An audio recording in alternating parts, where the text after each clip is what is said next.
And that's how you build that V look or that tapered look. Some nice landmarks for you to be able to kind of... What's up? 筋肉翻訳です。さあ今日は肩幅を広げるためのラットプルダウン見ていきましょう。肩幅を広げるためには三角筋を大きくしたり広背筋をトレーニングする方法があります。そのためのラットプルダウンですが、腕が先に疲れたりしませんか？正しく広背筋で引くことができれば腕が先に疲れることはありません。いくらラットプルダウンを行っても広背筋で引くことができていなければラットプルダウンで肩幅は広がらないんです。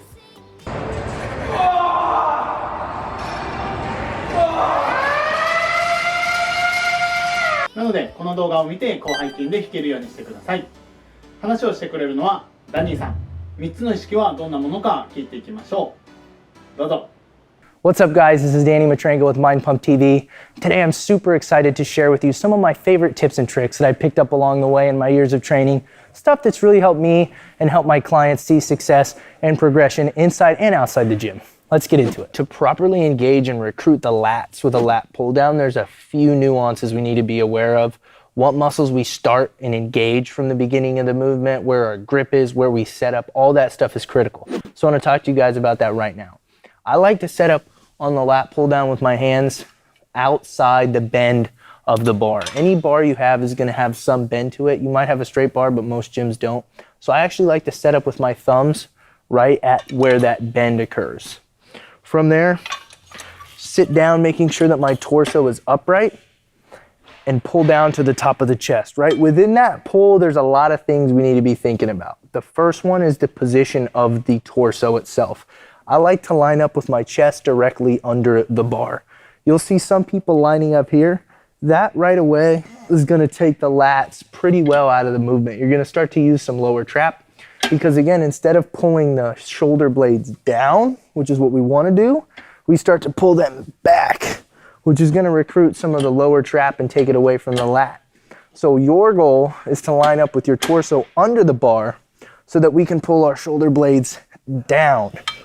Repeating this motion down like so. Another nice tip is to actually lift your chest up as the bar gets down lower. You'll notice that helps you better recruit and feel the lat. As for what to do with your hands after you grip the bar, I actually like to visualize pulling my hands down like this, like a big circle. And that helps me again fully control and fully flex my lats. Between this motion and pulling the shoulder blades down, I'm gonna get a lot of lat activity. So from the beginning, grip the bar right outside the curve, stretching at the top, squeezing at the bottom. That's what a properly performed lat pull down should do, and that's how you build that V look or that tapered look. Some nice landmarks for you to be able to kind of tie back to always make sure your lats are working are to start the movement again, making this loop and pulling the scapula or the shoulder blade downward, right? Our first movement should be a downward pull of the shoulder blade, not a tug with the biceps. That's actually one of the biggest indicators that you're doing this movement wrong, is if you start to feel it too much in the forearms or the biceps, or you start to feel yourself using momentum to carry the weight back. So just making sure, again, we're pulling the arms apart, shoulder blades are down, we're feeling it in our lats from the very beginning, and the bar should finish somewhere across the mid-chest, above the nipple line, not quite at the clavicle.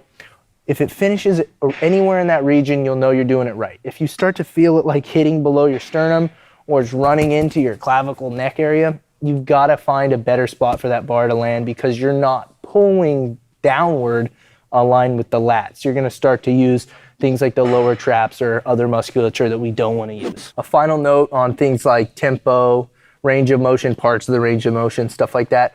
So the tempo of the exercise is again under control. We do not want to do this too fast. If we start speeding up, you're going to notice that you're using too much momentum. And momentum's not a muscle we want to train. We want to target our lats. As for the range of motion during the concentric portion, right, or the downward phase where we shorten the muscle, I want to make sure that I'm under control and fully squeezing my lats at the bottom, pausing for 1 or 2 seconds in the isometric or bottom position, and then letting my lats control the elevation of the bar back up and actually letting the shoulder blades continue to go up and stretch, right?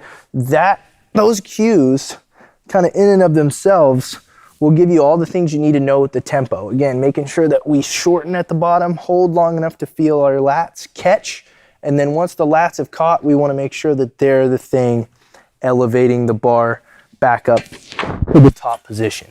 さあ、いかがでしたでしょうか。体のポジション、胸を上げる、肩を下げる、この3点でした。これができていなくて広背筋が使えるっていうことはほぼないと思ってください。注意すべき点は広背筋の力に合ってるかどうかです。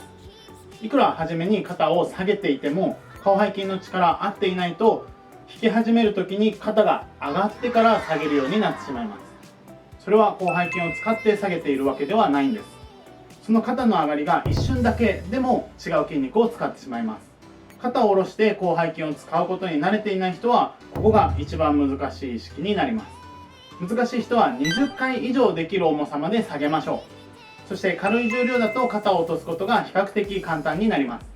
肩を落としたまま動かすことができれば軽い重量だったとしても広背筋が使えてパンプしてくるはずです。うまく広背筋が使えない方、誰かに指導する方、ぜひ試してみてください。